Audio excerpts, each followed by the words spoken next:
Hello, my lovelies, and welcome to Where the Road Rises, Law, Lessons, Legacy, with me, your host, Eileen Curlin-Walsh. I am delighted to be back in the studio with you for the first time now in almost a year. Our show took extra COVID precaution by Zooming with our guests rather than in-person interviews since Thanksgiving of last year. And for our first studio interview this year, we thought, who better to chat with than our own executive producer, Ron Jankowski. Let's find out how Channel 4 has been doing this last year and how our plans look for the future.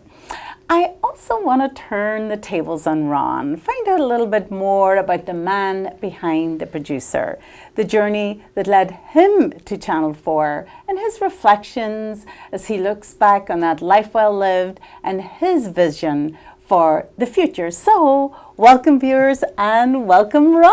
Thank you for having me on your first show. Isn't it wonderful? Pleasure to be here. Yes, I am just delighted to be back, Ron. I miss being with remember we had a show back, how many years ago? Yes. Will's Trust and More? 2011. We did Will's Trust and More. We did that for 2 or 3 years. Yeah, I really enjoyed that. We had a lot of interest with the viewers. I just want to mention that right up front. And thank you, Ron. We made a reel. We made a reel for Curlin Walsh Law of frequently asked questions that used little extracts from that show. It is still on my website, and Good. People call with questions about it to this day. So none of it went unheard. So Ron, let's start with Channel 4. So how did Channel 4 handle the unusual circumstances of 2021, and how are we doing right now, and what are we thinking about for the future? Well, I'm going to start back to 2020 when the COVID was really rampant and we were protecting ourselves the best we could. We still did 165 shows that year. And it was unbelievable because I was on the phone calling a lot of people in for interviews and different programs that we've had, very reluctant to come in. So we had to try to figure out what's the alternative, which you already went to, and that was a new platform going to Zoom. Absolutely. And Zoom platform is still being used today, but we overcame that. We sanitized our desks and the studio and the carpet, and we kept people 6 feet away. We wore masks coming into the studio, took them off to do the interview, so we got through that process. But I was really surprised that we were still able to achieve 165 shows. And keep everybody safe. That really was amazing. Yeah. How are we looking now for the rest of 2021? Are you thinking about some new shows? One of the really wonderful things about Channel 4 is that we do keep adding new shows. We keep refreshing the shows we already have. I'm so proud of Channel 4, can't you tell?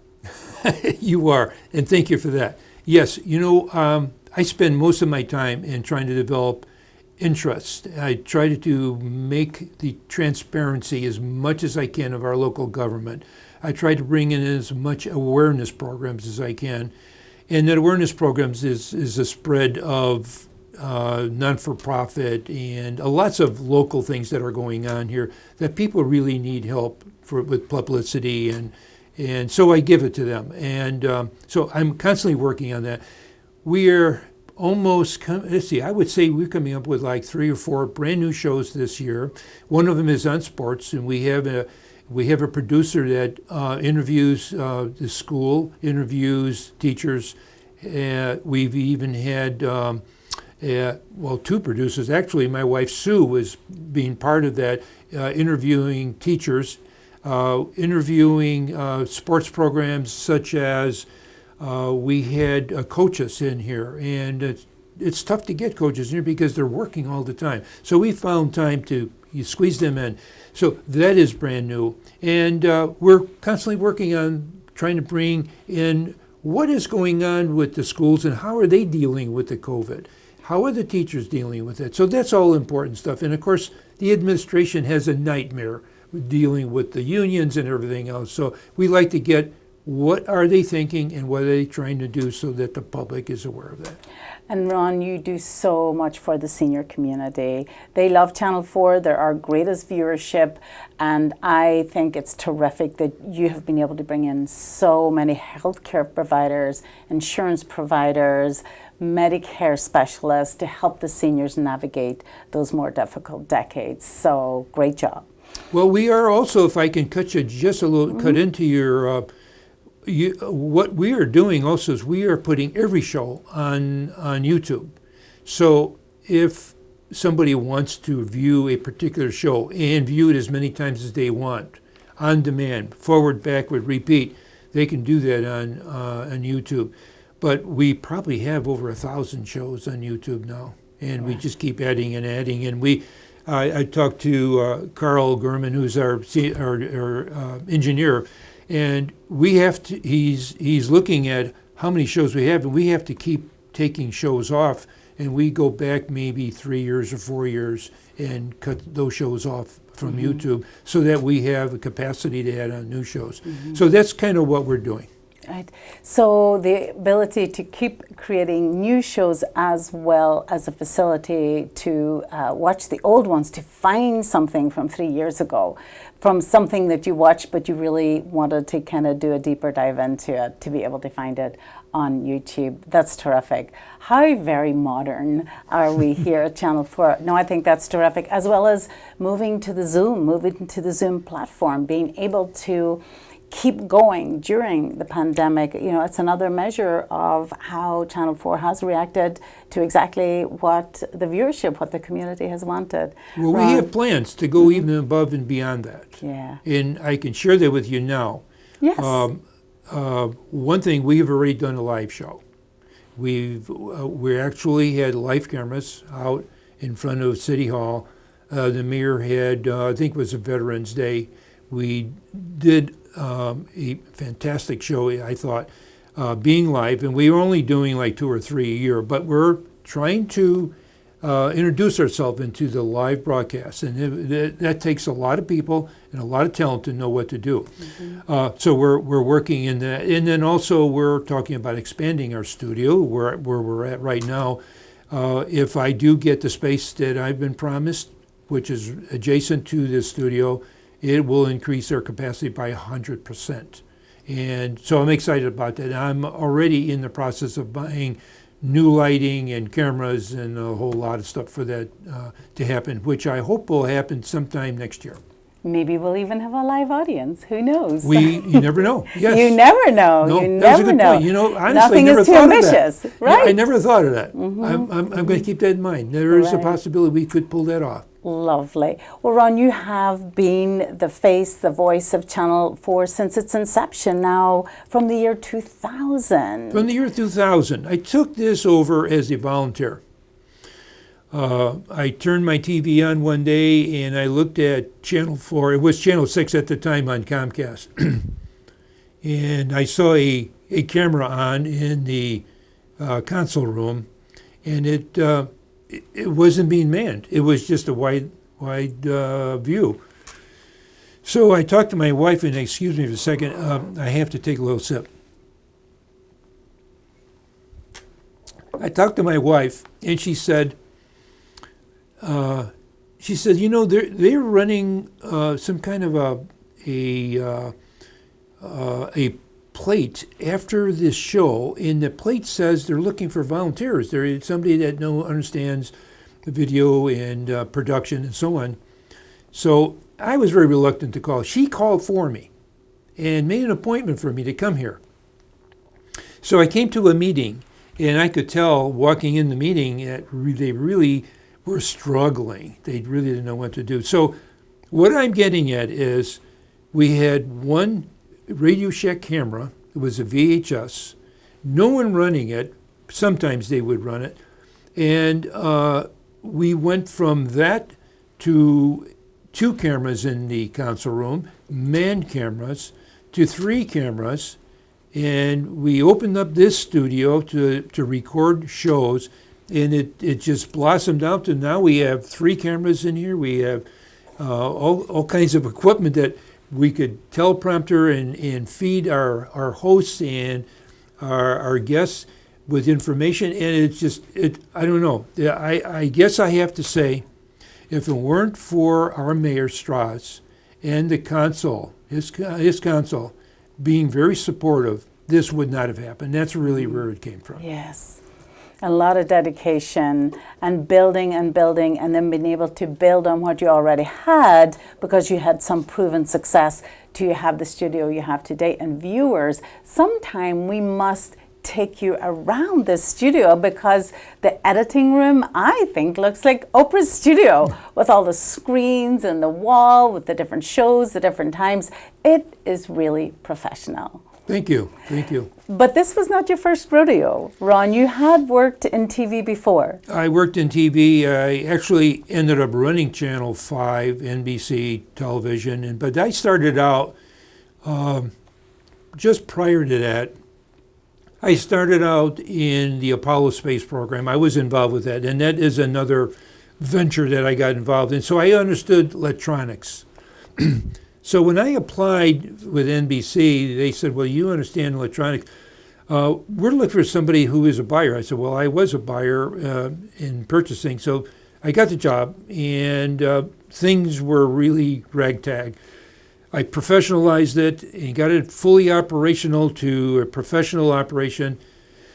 Then they offered me another step up and another step up. And within, I think it was like 12 years before I retired, I was actually running everything that you can imagine, with the exception of the news anchors. I had nothing to do with their contracts. That's a separate thing. But I was part of the General Electric corporate, and General Electric owned NBC television. So I was intermediate for them to develop and expand Channel 5, and that's where the NBC building came about.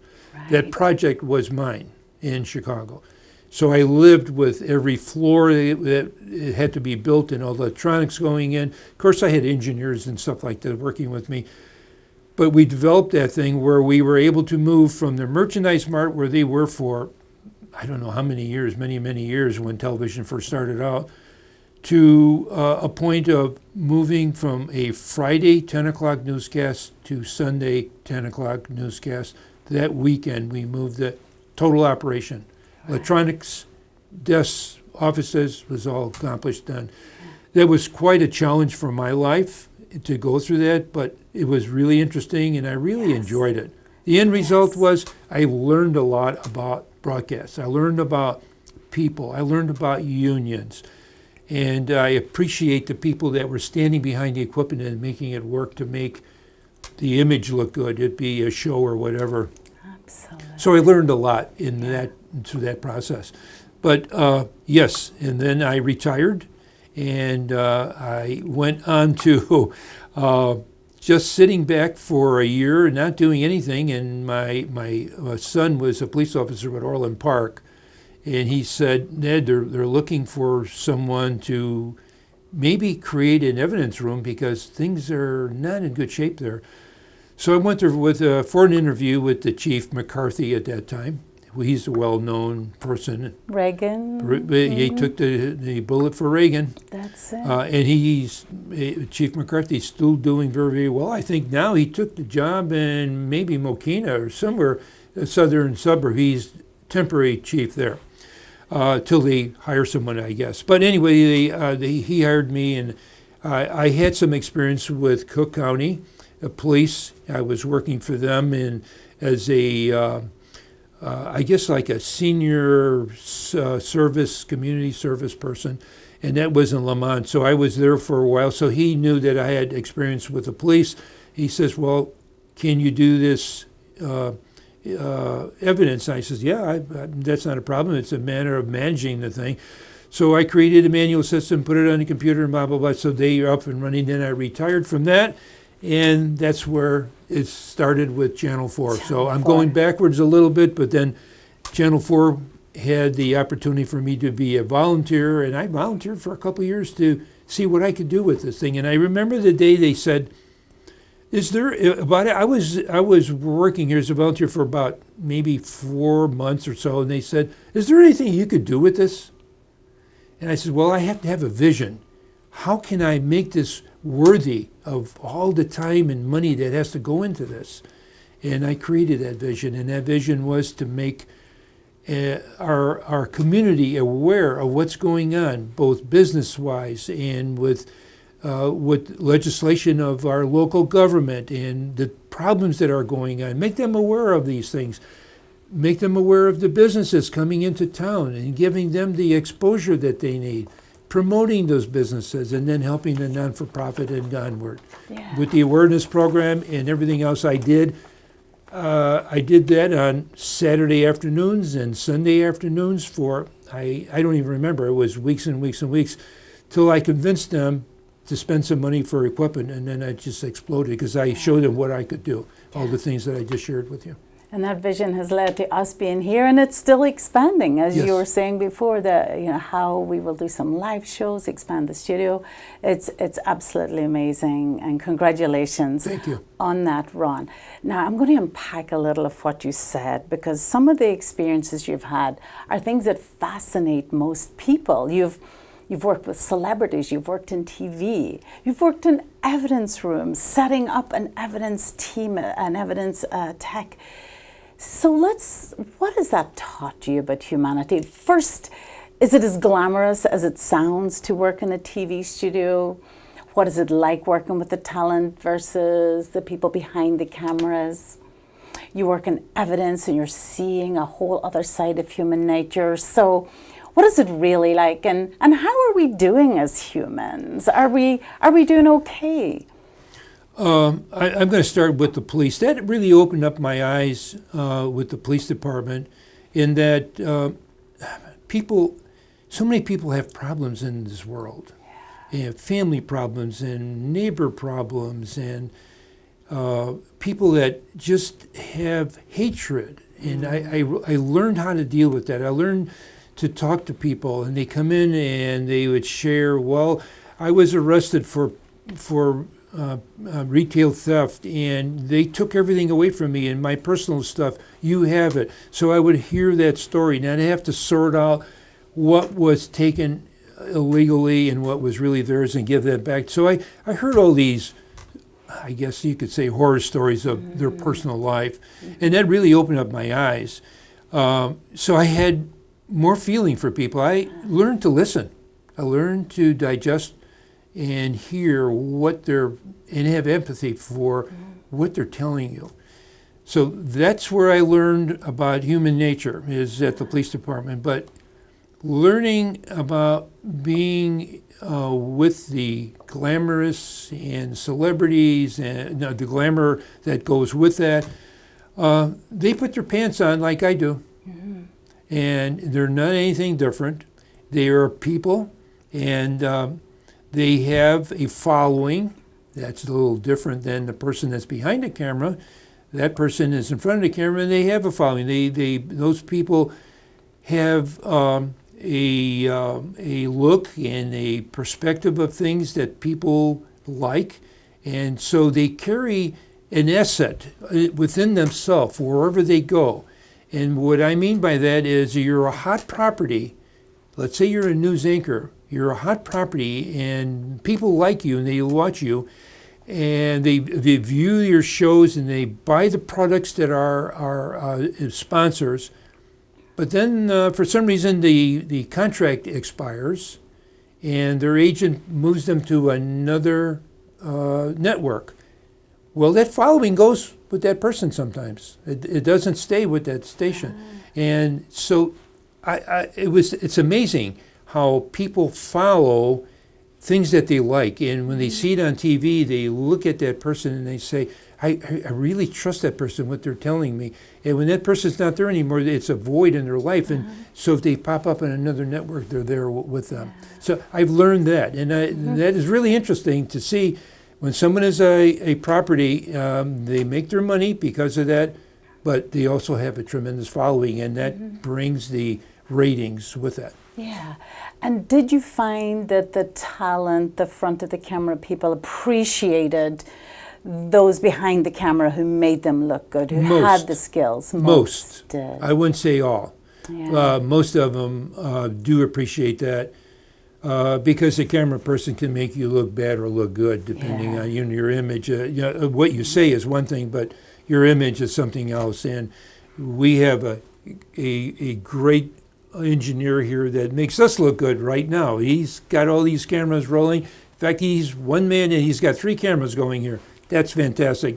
If Carl weren't here, we would have 3 people running 3 cameras. I mean, that's how it goes. So, yes, I would say most of the celebrities do appreciate the crew that makes them look good. Yeah, especially if they've had lots of years in the industry. I read the memoir of Michael Parkinson once. He would be the Johnny Carson of the UK show for 40, 50 years. And he said that was one of his first bitter lessons, was not to appreciate who was supporting him on that stage and the difference in how that could make him look. And he learned very early how valuable it was to foster those relationships and treat everyone who was in the room, both behind the camera and in front of it, as an equal part of the team. Ron, what about your childhood? So I love that you learned the empathy through hearing the stories of people who'd been through such difficult things. Did you have a happy childhood? Were your parents empathetic? Were they your role models? How did you start out in the world? What was the beginning of your story? Well, the beginning of me is I was Polish Catholic, very strict. You went to church every Sunday. You dressed up for church every Sunday. You learned, and I'm going to give you an example of what I learned. I was about 4 or 5 years old, and I tell this to my wife often about our grandkids. A storm door has glass on it, usually. And I remember opening up the storm door and pushing on the glass to open up the door. And my mother called me over, and she says, "You see what you just did?" Yeah, I opened up the door. No. You put your handprints all over the glass. You know what I have to do now? I have to go and wash that. I never forgot that. From that point on, for some reason, I learned that the doorknob is for a doorknob, and don't push the glass. And so that's how I was brought up. I was brought up, if you dropped something at the table onto the floor, you bent over and you picked it up, even though I was a young kid. So that was how I was brought up. Strict, yes, but I also didn't abuse things. And so as I grew up, and I have an older brother. He's 10 years older than I am. Very healthy. He's 93. And he's really doing great. I kind of modeled after him. He was like my father because he would take me places. My father came from Poland, and his first job was the steel mills. And most everybody in the southeast side of Chicago is where I grew up, was some ethnic group, and that neighborhood, for the most part, worked at the steel mills. I don't want to say everybody, but I would say for the most part. And they were all good people to each other, good neighbors. You'd walk down the street, and they would be sitting on their front porch in the afternoon, the evening. They'd say, "Come on over, here's a glass of pop, here's a glass of water. You guys are walking, it's hot out." That's how I grew up. That's how I began to appreciate neighbors and people. And I just brought that up through my life from that point. And even still today with our Pales Heights community, Yeah. with our viewership. So what about challenges, Ron? I'm sure it wasn't a rose-strewn pathway. What has the greatest challenge been that you've faced in your life to date, and how did you conquer it? What did you learn from it? I don't want to say I had challenges all through my life. I want to focus on probably the scariest challenge I had in my life, and that is when I was in a doctor's office after many tests, and my wife was with me, and he said, "You have cancer." That was very emotional. I'm a little bit there now. It's a frightening word. It set me back. But he said, "Ron, you're in the middle of the street, and there's a bus coming down the street. And you can either walk towards the bus and the bus is going to hit you because you're dumb enough to do that, or I'm smart enough to pull you off that street to let the bus go by and you not be hurt, and that's what I'm going to do for you. You will get over this. And that was 2016. And I apply that to myself during the process of tests, further tests, and then going through radiation. Every morning, every day, I think it was like, I don't know how many weeks, 14 weeks or whatever it was. Mm-hmm. I did what I had to. I had to drink like 20 ounces of water or whatever, and I went and had my radiation at 7:30 in the morning, and at 8:15 I was here. And I did that, and I forced myself to be here, to work at Channel 4, to continue with my job and concentrate on that, and not me. And that's how I got through it. That was really a challenge for me. Mm-hmm. That is so inspiring. And you gave me goosebumps with the doctor and the bus. That is such a powerful image, as well as the hope after the devastation, that someone can tell you, I can take you out in front of that bus. You do not have to get hit by that bus. You must have had some amazing physicians, some terrific I did. help. I was very, very lucky. And you know, 1 year later, he says you no longer have cancer. Mm-hmm. Another emotional moment. Yeah. Yeah. Yeah. Ron, what would you say to our viewers facing their health challenges and navigating the healthcare providers? What would the greatest piece of advice from you having gone through that fire It's not to the end. our viewers? I can only say it is not the end. There's medication, there are doctors, there are providers, hospitals that now have treatment, and all I can say is you have to stay positive to get through it, through it properly, and to make your life worthy of wanting to live during that process. It's not easy. It's not easy, and I'm sure that you want to just stay in bed and feel sorry for yourself rather than get in and get quickly. The work done. That'll take you down real quick. Yeah, that's wonderful. I love that. Absolutely love that, Ron. There's more to live for yet. It's not over. No matter what age or stage you are in your life, you've got to find a reason to keep going on, and that'll help you through the thorns. Perfect. Oh. So what is your proudest achievement now as you look back in your life? Your greatest happiness? Well, I have to go back a little bit. I have to say that I had a very happy marriage with 3 children, and unfortunately, unexpectedly, my wife passed away, and we were married 39 and a half years. That first year was, I had trouble getting my head together. I went through a grievance program with the pastor and all, and the second year, I started to get involved with church again, and I was an usher to keep myself going again to try to overcome this. Yeah. And I had a parent come up to me and said, "Ron, we would like for you to meet our daughter." And I looked at him and I thought, "Oh my gosh, this is."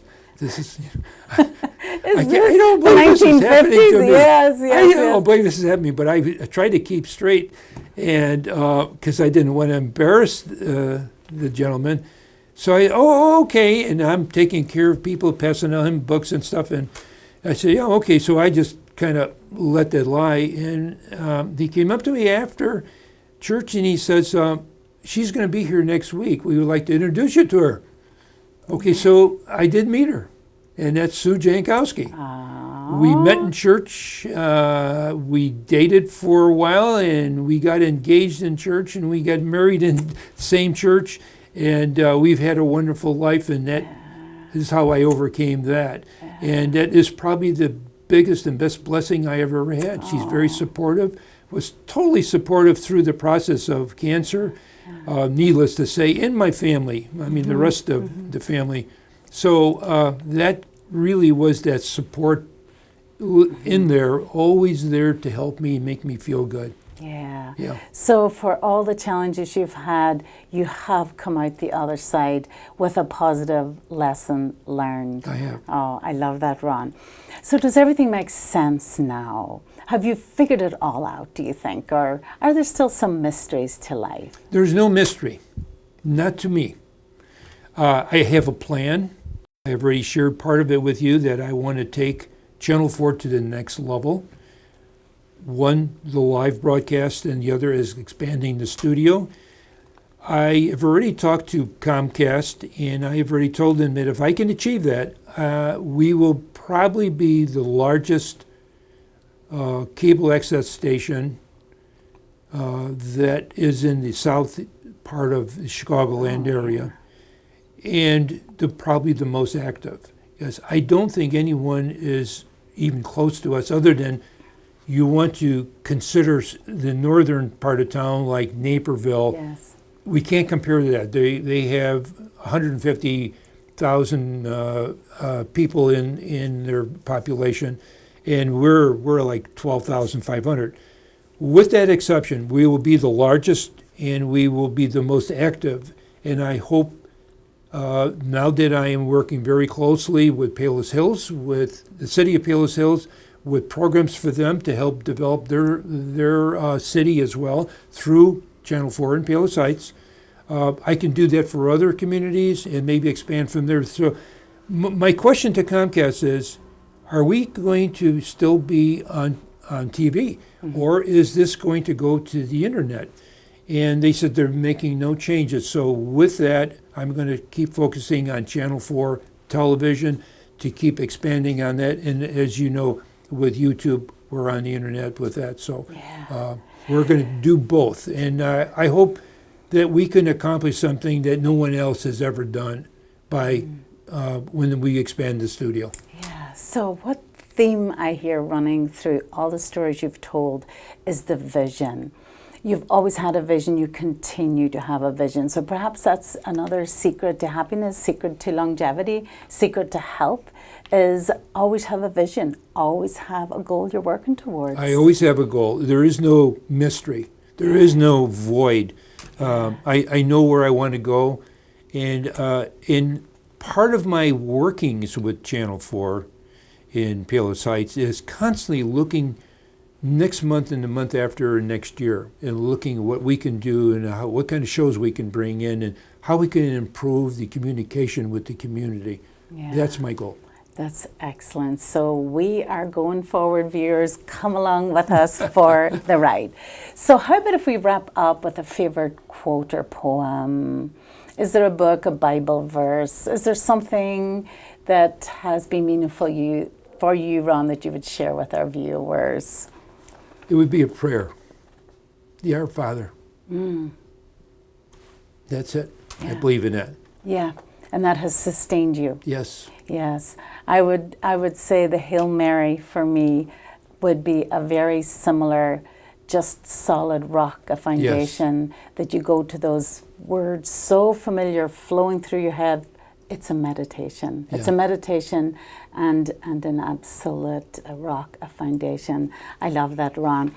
Well, that is everything we're going to talk about today, although we never did get to Apollo. So maybe we'll do another interview because I want to know more about that. You, Ron, working on the Apollo. So thanks for sharing your stories. Thank you, viewers, for watching. I'm going to leave you with the words of Abraham Lincoln, which is very relevant to the stories that Ron has told. It's not the years in your life that matters, but the life in your years. So thanks again, Ron. Thank you again for your company, and I will see you next time on Where the Road Rises. Thanks. Thank you. And bye. Bye-bye.